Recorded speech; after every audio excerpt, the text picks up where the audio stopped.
He was the only son of a billionaire. At just 6 years old, he was diagnosed with a rare and aggressive cancer. Doctors said there was nothing more to do. He had only 3 months to live. No treatments worked. No hope remained. His father, a powerful and wealthy man, tried everything money could buy. But in the end, it wasn't a doctor or a scientist who stepped in. It was the family butler. What this man did in secret, without asking for permission and without expecting anything in return, left the father in tears. He risked everything to save a child who wasn't even his by blood. And when the world found out, everything changed. This is the true story of how love, when it's real, doesn't need DNA, just courage. And sometimes the greatest miracles come from the most unexpected hearts. Before we continue with this story, don't forget to subscribe to the channel and like the video. Oh, and don't forget to comment below where you're watching us from. We'd love to know that. Lily was only 6 years old when the doctors gave her parents the news that would change their lives forever. She had been feeling tired all the time and was getting frequent fevers. At first, her father thought it might be something simple like the flu. But after several tests, the doctors found that Lily had a rare and aggressive type of cancer. They didn't know how it had started, but it was spreading fast. Her father, Henry, was shocked and confused. He couldn't believe this was happening to his little girl. Doctors started treatment right away. She went through chemotherapy and other therapies, hoping something would work. But her condition kept getting worse. Henry was scared, but he tried to stay strong for his daughter. The hospital became their second home, and every day brought new challenges. Lily, though young, was brave. She didn't complain much. She just wanted to feel better again. The doctors didn't give up easily. They tried every treatment they could find.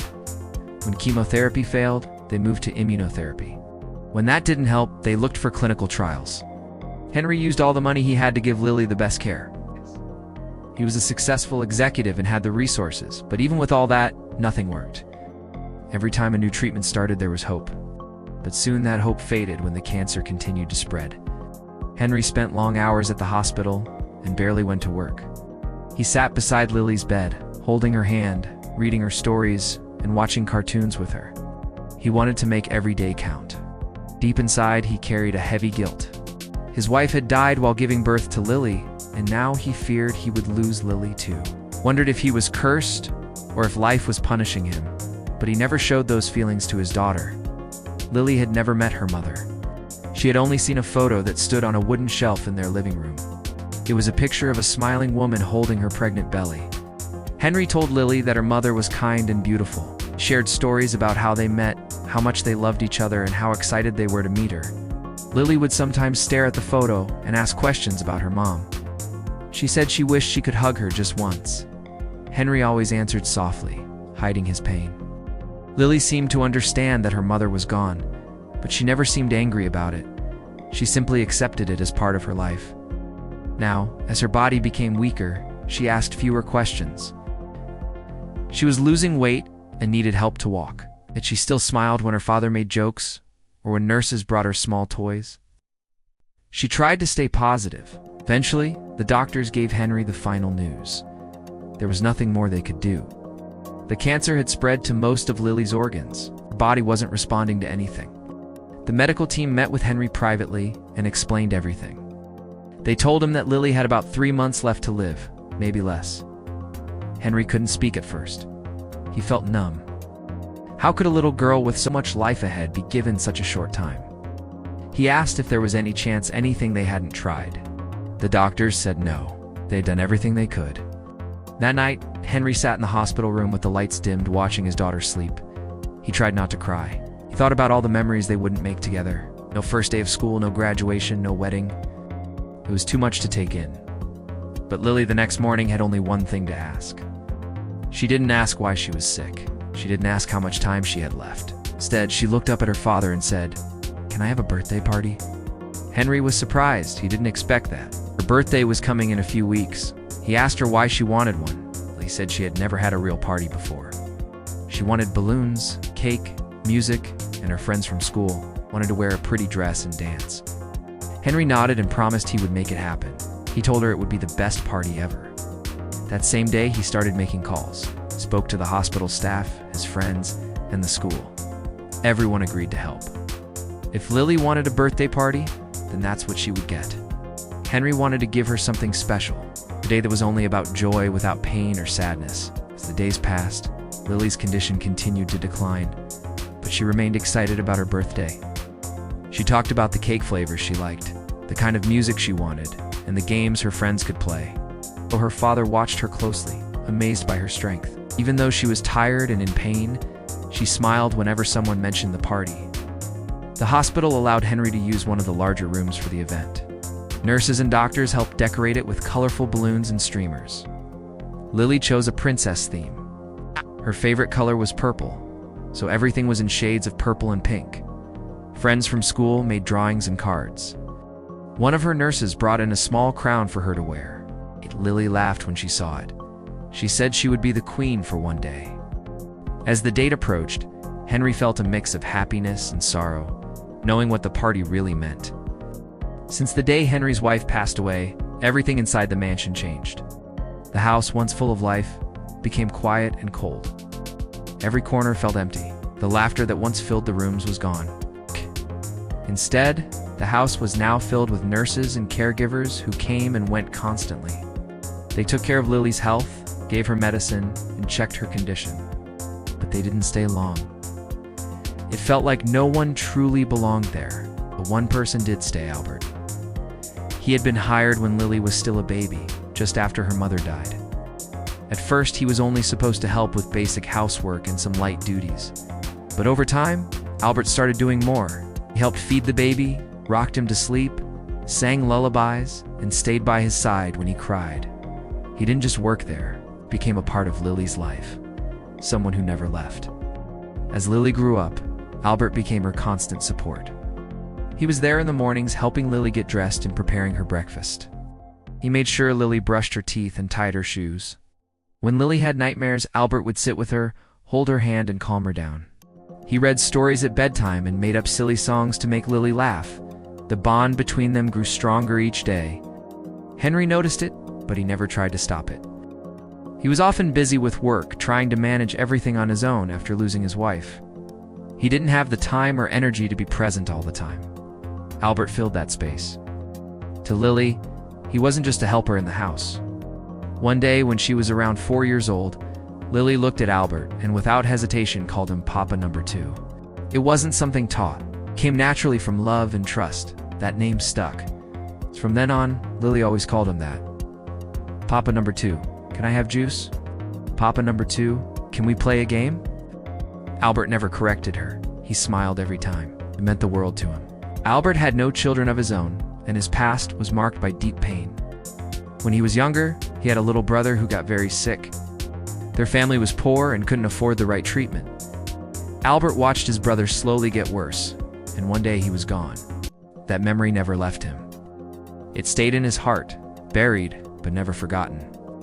He had promised himself quietly that if he ever had the chance to care for a sick child again, he would do everything possible to make that child feel safe and loved. Lily became that child. Taking care of her was more than a job. It was a personal mission, something he was meant to do. Even when the nurses came and went, Albert stayed. Some caregivers were good at their jobs, others were distant.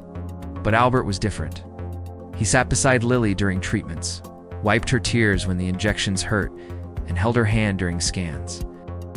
When Lily felt scared, she didn't call for the nurses. She called for Albert. At school events Albert attended when Henry couldn't. He helped with homework and showed Lily how to write her name. Every drawing Lily made had two men. One was the father she had always known, and the other was Albert. The photo of her real mother still sat on the shelf, but it was Albert who kissed her goodnight, brushed her hair, and made her favorite meals. Henry sometimes struggled with this.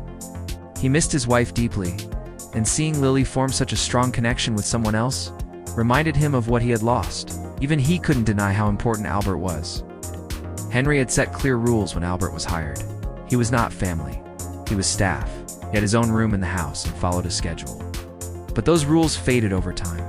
No boundary could hold back the love growing between Albert and Lily. What started as a working relationship became something unspoken but strong. Albert didn't ask for special treatment. He didn't demand to be seen as more than an employee, but he acted like a father because that's what Lily needed.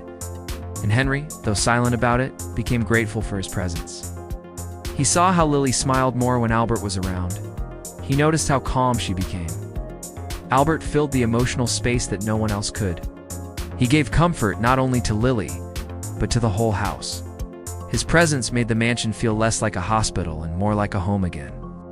Even with all the sadness surrounding them, everything Albert did came from the promise he had made years ago.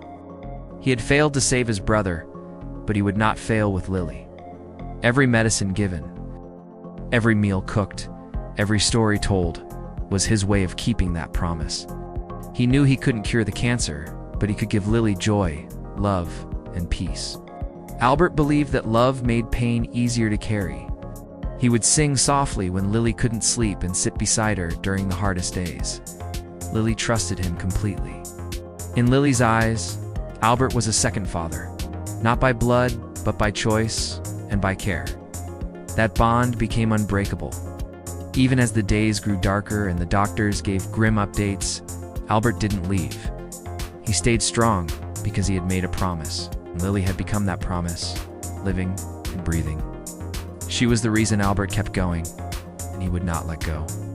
On the day of the birthday party, the house looked very different than usual. It wasn't fancy or full of expensive decorations, but it was warm and cheerful. There were colorful balloons taped to the walls, a long table with snacks, and a big pink cake with soft frosting in the center. Small paper hats, some already bent or tilted, were handed out to the kids. Lily sat in her wheelchair in the middle of the room, wearing a light pink dress that gently touched her knees. Her head was bald from the treatments, but her eyes were shining with happiness.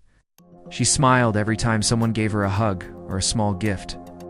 A few of her classmates came, holding drawings and stuffed animals. Nurses stood nearby just in case, but no one talked about hospitals or medicine. For that moment, it was a normal birthday party, just like Lily had dreamed of. Albert stayed close to Lily the whole time. He made sure her plate was filled with soft food that Lily could eat easily. He reminded her to drink water and helped her sit more comfortably in the chair when she looked tired. Albert laughed with the children, handed out slices of cake, and wiped frosting from Lily's chin with a napkin. The guests saw him as part of the family, not just someone who worked in the house. Henry stayed near the door, talking to a few parents and watching everything. He didn't want to take away the spotlight from Lily, but he didn't want to miss a second either. Music played softly in the background, and the children played simple games that didn't require much movement. There was a small table with crayons and paper, and Lily drew for a while with one of her friends. Everyone tried to pretend it was just a regular party, but deep down they knew it wasn't. As the party started to slow down, and most of the children had finished their cake, Albert sat on the floor beside Lily. He had a small piece of cake in his hand and was feeding Lily tiny bites. Lily leaned her head slightly to the side and looked straight at Albert.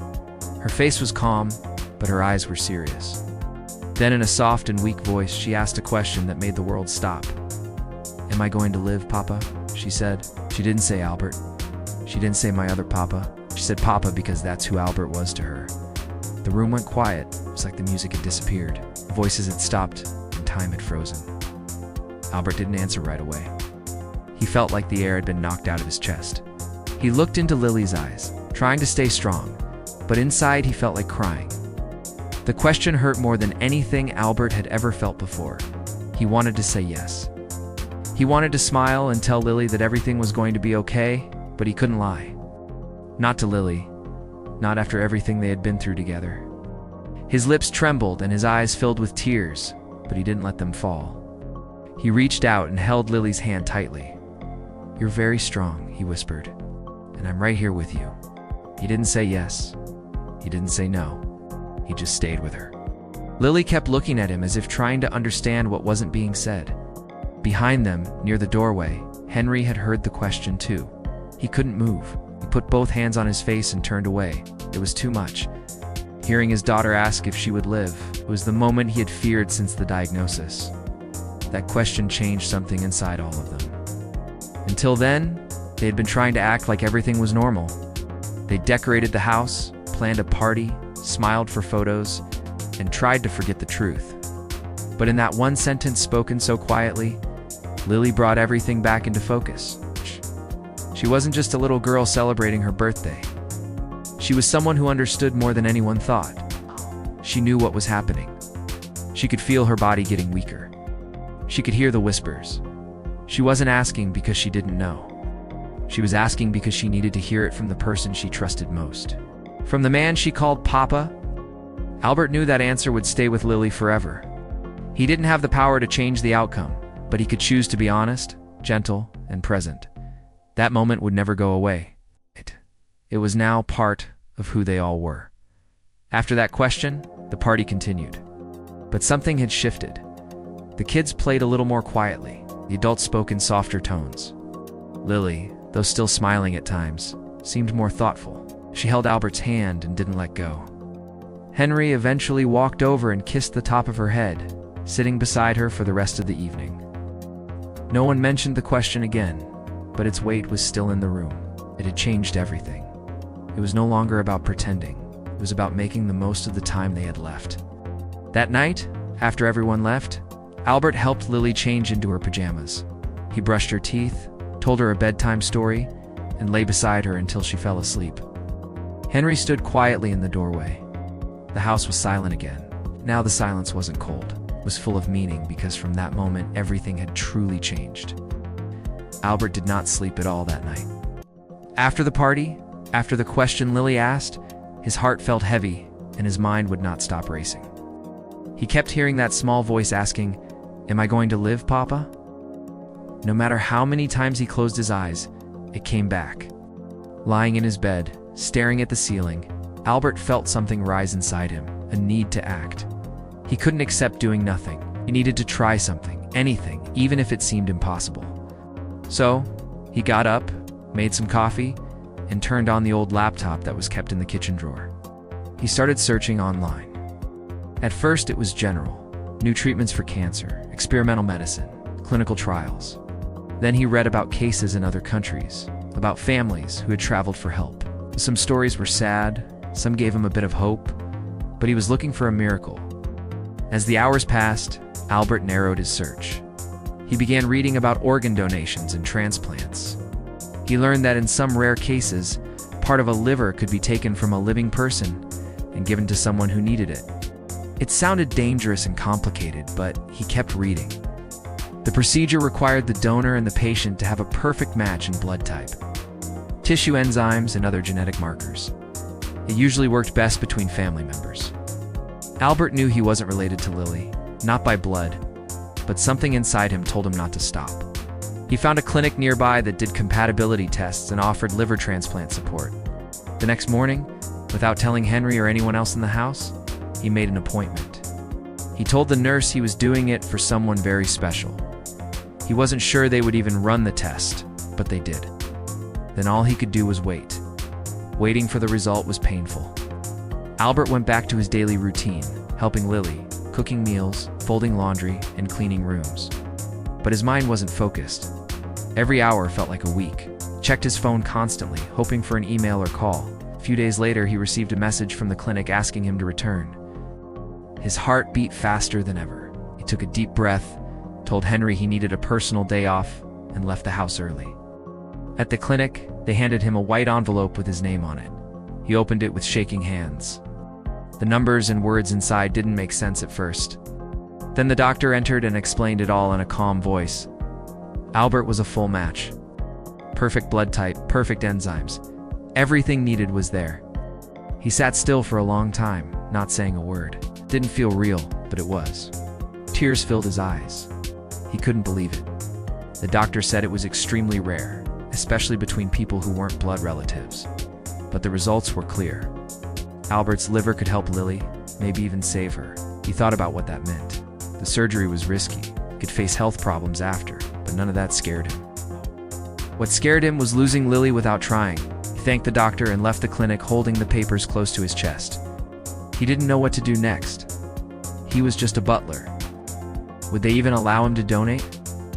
Would Henry agree? Would the doctors approve? A small voice in his mind said no. Rules, systems, procedures. But he also knew something stronger than all of that. Love. He didn't care what the world saw him as. He knew what he felt.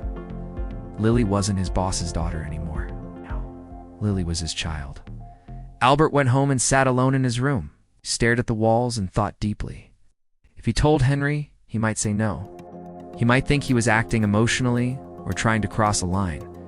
But Albert wasn't acting out of impulse. He had cared for Lily for years. He'd seen her first steps, held her during fevers, calmed her after nightmares, and sat beside her during hospital visits. That was not just a job, that was a father's role.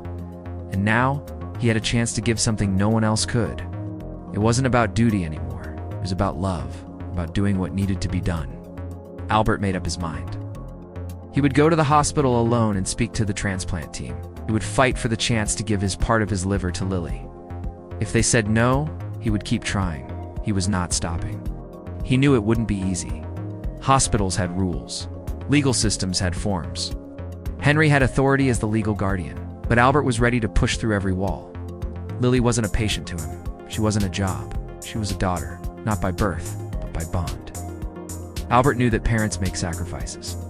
Some give time, some give money, and some, like him, would give a piece of their own body if it meant their child could live. He folded the test results carefully and hid them in a drawer. For now, he would keep them secret until he found the right moment. He took a deep breath and looked at a photo of Lily on his dresser. "I'm not going to let you go," he whispered, "not without a fight." In his heart, he had already made the decision. The impossible was no longer a barrier. It was simply the next step. Albert walked into the hospital that morning with a mix of fear and determination. He had the envelope with his test results folded neatly in his bag. His hands were sweaty and his heart was beating fast, but he knew he had to try. He sat across from two doctors in a small office and told them everything.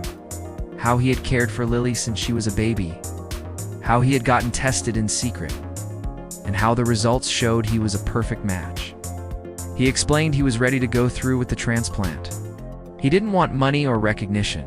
He only wanted Lily to have a chance, but the doctors interrupted him before he could finish. They said no. They told him that hospital policy didn't allow transplants from people who had no legal or blood connection to the patient. It didn't matter that he loved Lily. Rules were rules. Albert was stunned. He tried to explain again, thinking maybe they didn't understand. He told them how Lily called him Papa number 2, how he had raised her, how this wasn't about being a worker, it was about being a father. But the doctors were firm, said they were sorry, but the legal risk was too high, said it could cost them their licenses.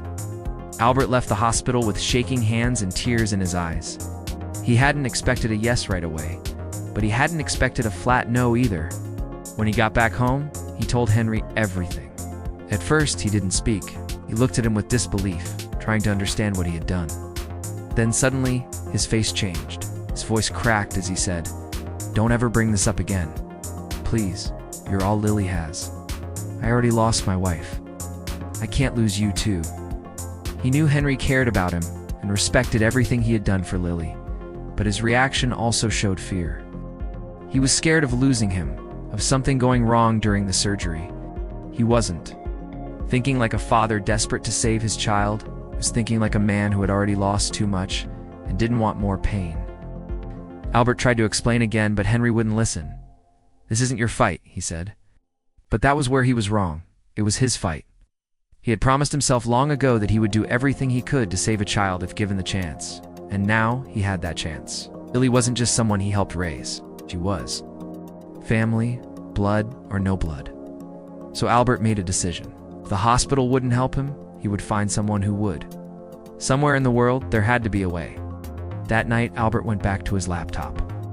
He sat on the floor of his bedroom, the test results beside him, and began to search again. This time, he didn't look for local options. He focused on clinics and hospitals in other countries. He searched for living donor liver transplant, no legal family, urgent pediatric cases, and other terms. That might lead somewhere. After hours of searching, he found a medical center overseas. It had a reputation for accepting difficult and extreme cases. The stories on their website showed hope where others had said no. He filled out a form, attached the test results, and wrote a long message explaining who he was, who Lily was, and what he was willing to do. He expected to wait days, maybe weeks, but the next morning he received a reply. A doctor named Dr. Elias asked to speak with him directly. He had read everything and he wanted to help. Albert scheduled the video call and spoke with Dr. Elias from his bedroom using an old phone propped up by a stack of books. He was calm, kind, and listened without interrupting. His face showed something different than the other doctors. When he finished, he paused for a long moment before speaking. Then he told him something he didn't expect. He had lost his own son years ago to liver disease. He had been on a transplant list for months, but died before a donor was found. Since then, he had dedicated his life to saving other children. He told Albert that he believed in what he was doing. If he was healthy and ready for the risks, he would accept him as a donor, no matter what his job was or whether he had legal ties to the child. He explained that everything would be done carefully, but in secret, to avoid problems. Albert knew this was his only chance. He agreed right away. He asked no questions about travel or money, said he would figure it out. Dr. Elias promised to help with the paperwork and guide him through the process. The surgery would be dangerous. He could get sick. He could even die. But none of that scared him anymore. What scared him was letting Lily slip away without trying everything. He didn't tell Henry yet. He knew he would try to stop him again. This time he wasn't asking permission. He was making a choice a father makes. He kept the plan to himself, carefully organizing each step. He would need time, courage, and luck. But one thing was certain, if he didn't do this, he would never forgive himself. He looked at a photo of Lily on the wall and whispered, "I'll do this, kiddo, no matter what," and he meant it. With Henry away on an international business trip, Albert knew this was his only window to act. He had already prepared everything in secret. The documents were signed, the travel plans confirmed, and the hospital overseas was ready. He waited until the second day of Henry's trip to move. That morning, he packed 2 small bags, one for himself and one for Lily. He told the staff at home that he was taking Lily for a private health consultation, which didn't raise suspicion because he was always involved in the girl's medical care. A trusted nurse, who was aware of the real plan, helped him arrange transportation. The flight was long and tense. Lily was tired but calm. She didn't understand everything, but Albert told her they were going somewhere special to get help. They arrived late at night, and the foreign medical team greeted them at a quiet private wing of the hospital.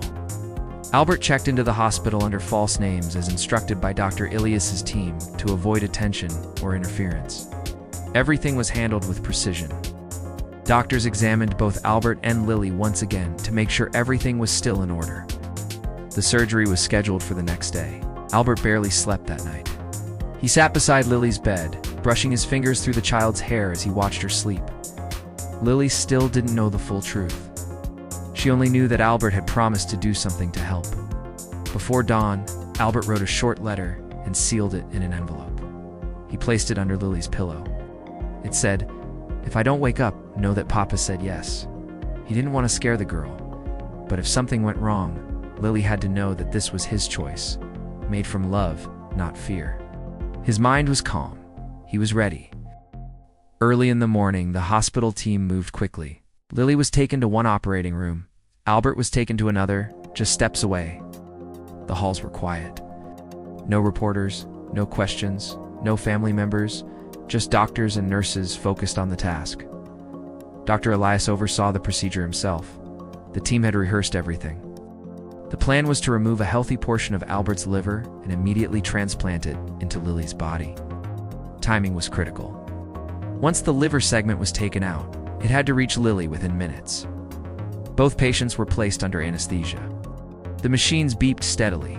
Outside the rooms, no one would have guessed how serious things were inside. The surgeries began. Blades moved. Hands worked carefully. Hours passed like minutes. Everyone in the operating rooms moved with urgency, but not panic. They all knew what was at stake. The silence inside was only broken by instructions from the lead surgeons. Meanwhile, thousands of miles away, Henry was finishing a meeting when his phone rang.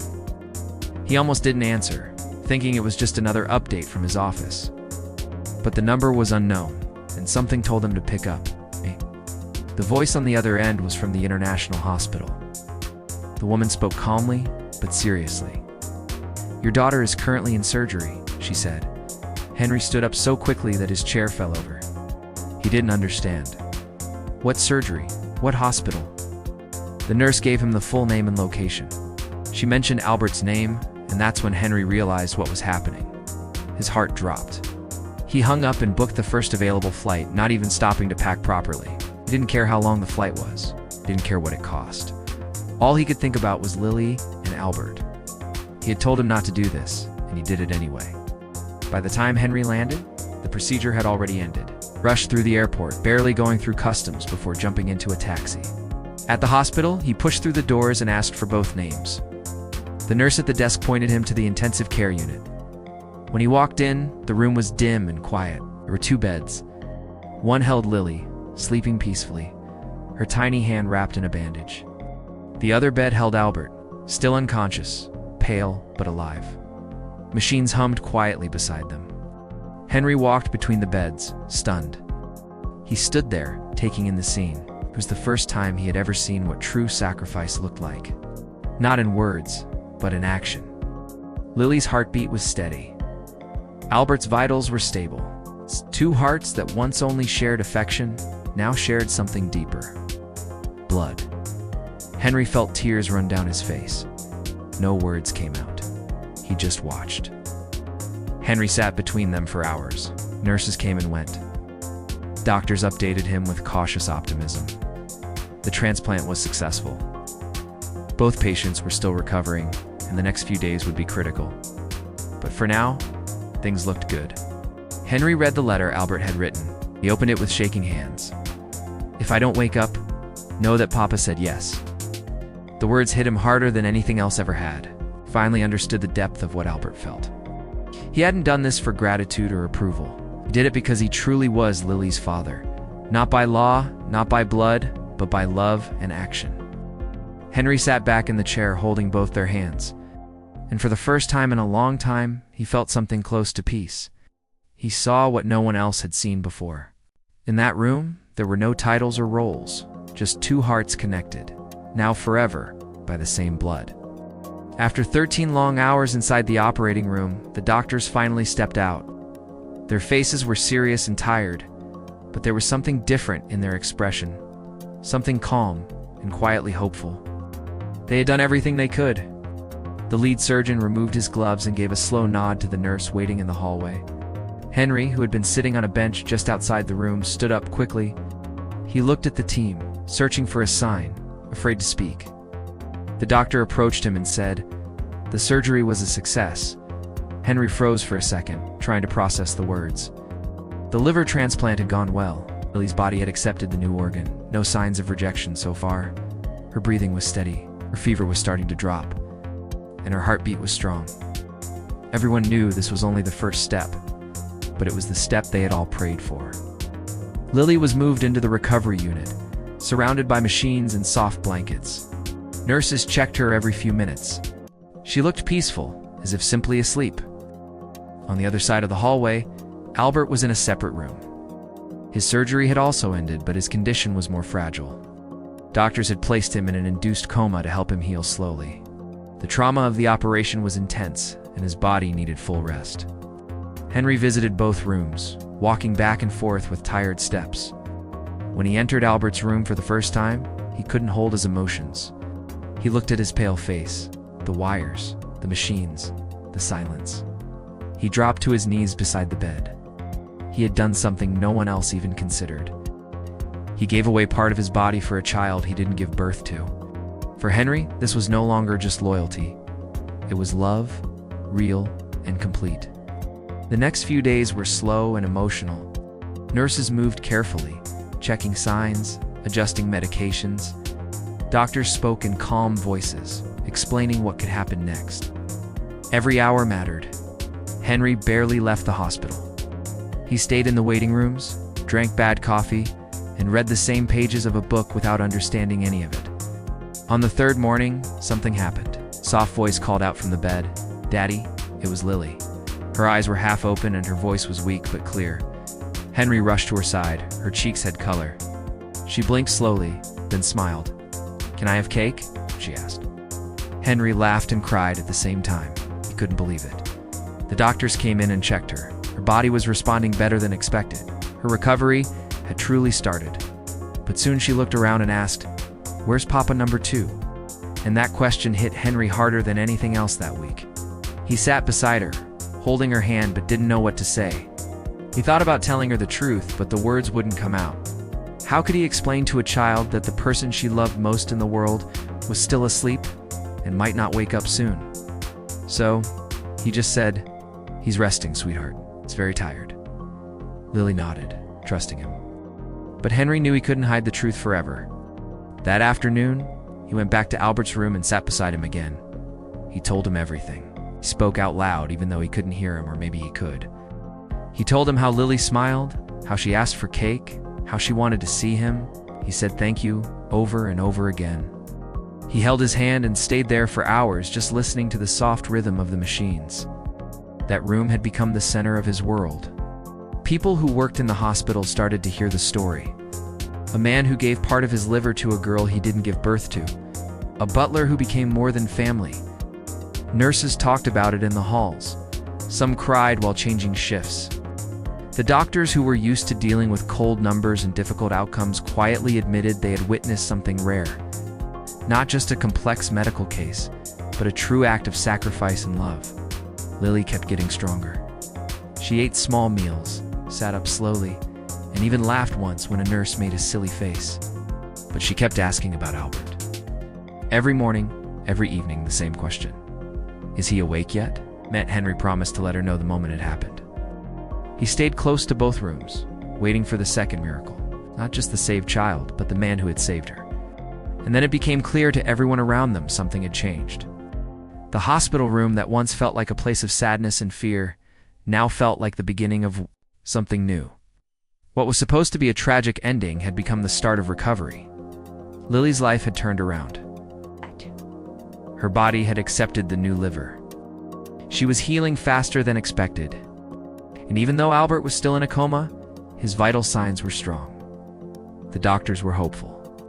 The staff looked at Henry differently now, not just as a man with money or a job title, but as someone connected to a man who gave everything and a little girl who fought to live. They were not just patients anymore. They were a story. A story of love, courage, and second chances. And in that quiet hospital, everyone could feel it. A tragedy had begun to turn little by little into a miracle. 5 days after the surgery, something happened that everyone had been hoping for.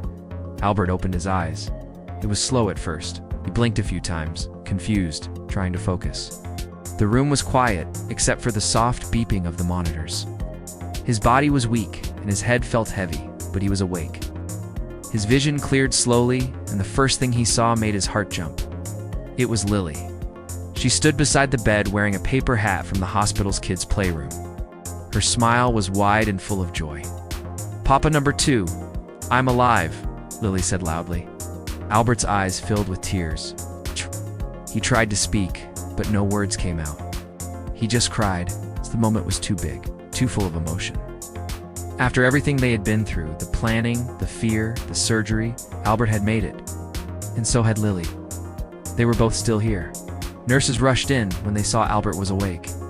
One of them quickly checked his vitals, adjusted his 4, and gently asked him to stay calm. The doctor came in moments later and gave him a soft smile. He explained that the surgery had gone as well as anyone could hope.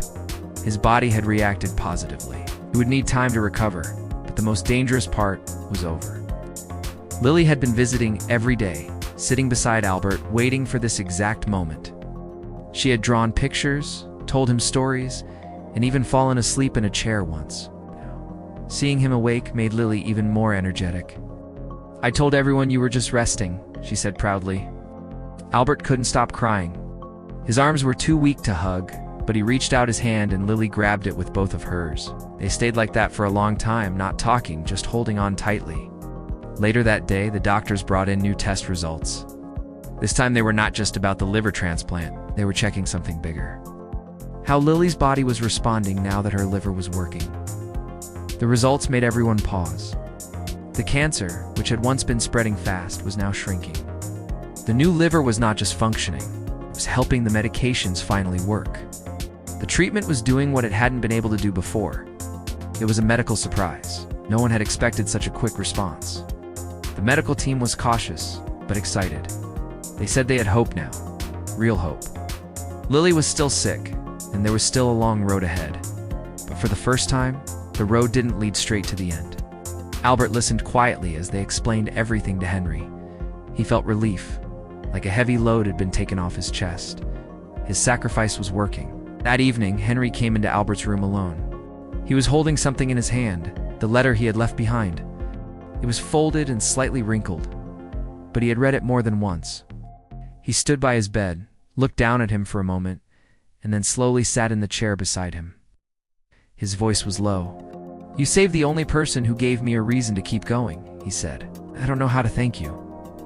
Albert blinked slowly, still tired, but his eyes filled with tears again. He didn't need thanks. He had never done this for recognition. He didn't ask for permission or praise. He had done what he felt in his heart. Henry stayed by his side for a while, talking softly about Lily, about the recovery, about what could come next. For the first time, he didn't speak as a boss. He spoke as a father. Word about what happened began to spread. First, it was inside the hospital. Nurses told other nurses. Doctors shared the story in the staff lounge. Then someone from a local clinic mentioned it to a reporter. Soon, newspapers and blogs picked it up. The butler who gave part of his liver to save a child. Headlines like that started to appear. Journalists called the hospital. A few even waited outside hoping for a picture or an interview. But Albert wasn't interested in any of that. He asked the staff to keep his recovery room private. He didn't want lights, microphones, or strangers asking questions. Every time someone mentioned the story, he would say the same thing. "I don't want to be famous. I just want her alive." To him, this wasn't a miracle to be told on the news. It was a personal choice, a quiet act of love, nothing more. Inside the hospital, the atmosphere had changed. Nurses smiled more. People who passed Albert's room often peeked in with admiration, but he didn't care about any of that. His eyes were always on Lily. He watched her play with a toy, eat a small meal, or draw on paper with crayons. Lily laughed again. Her face had color again. She was recovering. That was all that mattered. Albert, though still tired and in pain, felt full inside. He had done what he came to do. He had given Lily a new chance. It wasn't over. The fight wasn't finished. The future, no. Longer looked like a dead end. Henry stood at the door one morning watching the two of them together. He didn't say anything. He didn't need to. Everything had changed and everyone knew it. And as Albert held Lily's hand, he smiled and thought, "This is enough. This is what I wanted." What started as a few quiet whispers in the hospital became national headlines. Soon, international news channels picked it up. Television shows, websites, and social media platforms were all talking about the same thing. The man who donated part of his liver to save a child who wasn't biologically his? News anchors called it an act of pure love. Interviews were requested. Magazine covers displayed illustrations of Albert and Lily, even though Albert had never posed for a photo.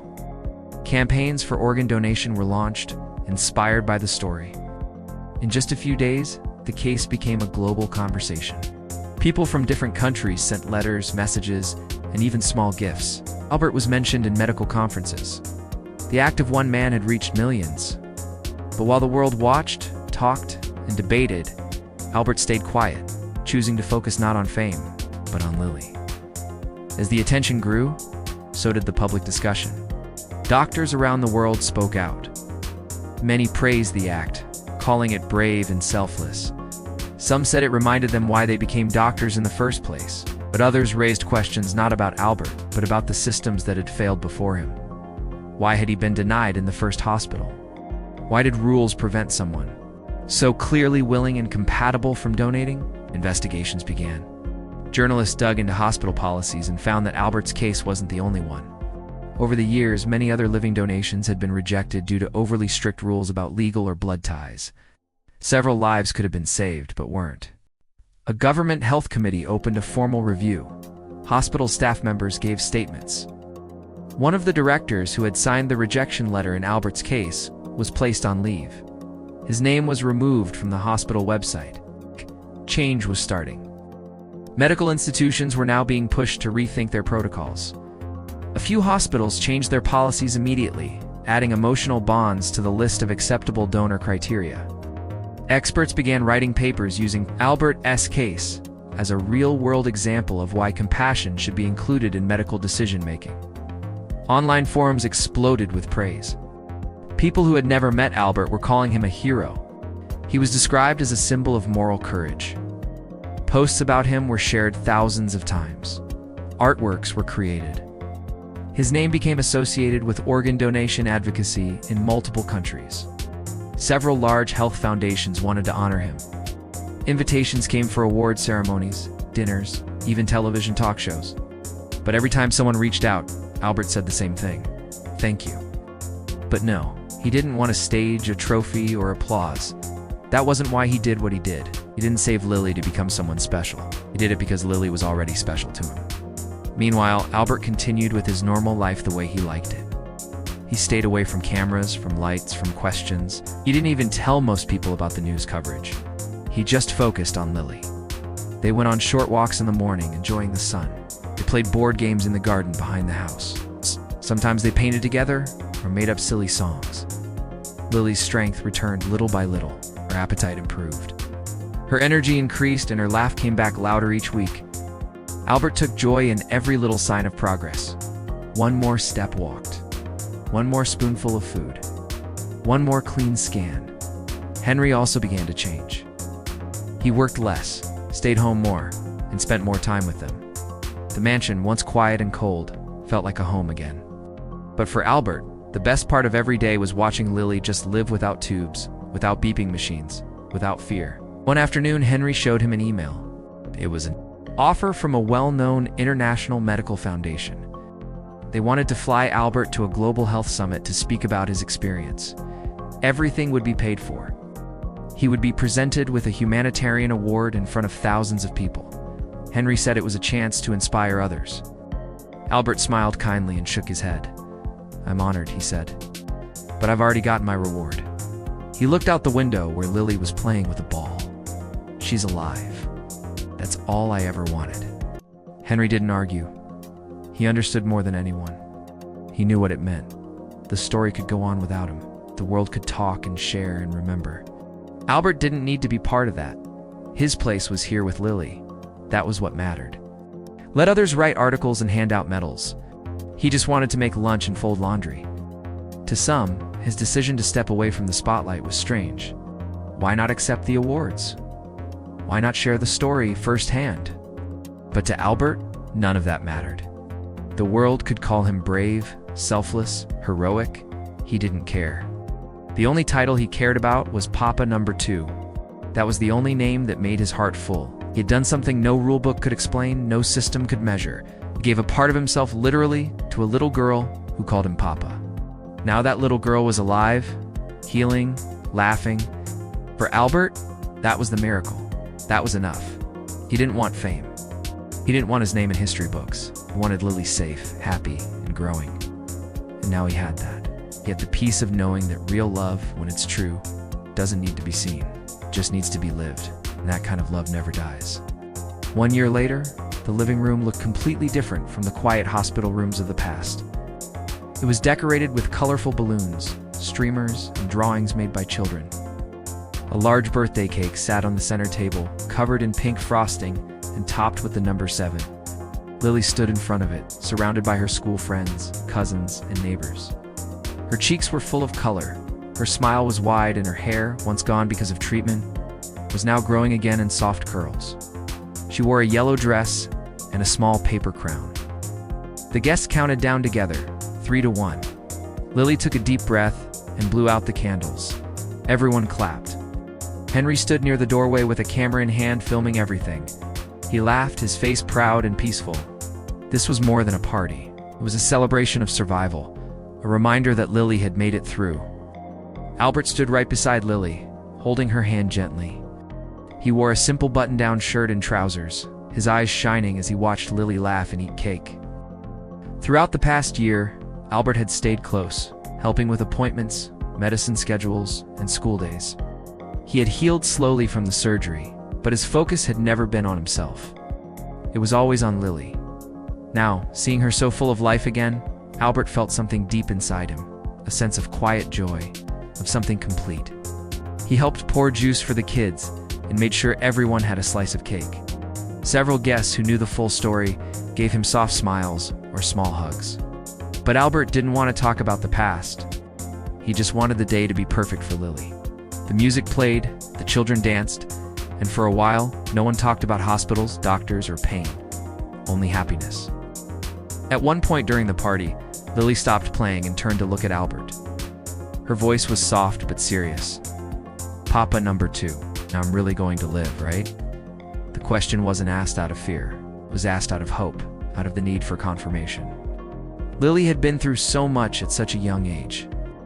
Even now, with her strength returning and her laughter louder, she still remembered the hard parts, the needles, the machines, the long nights.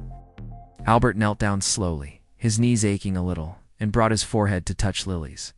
He placed his hands gently on the girl's shoulders and looked straight into her eyes.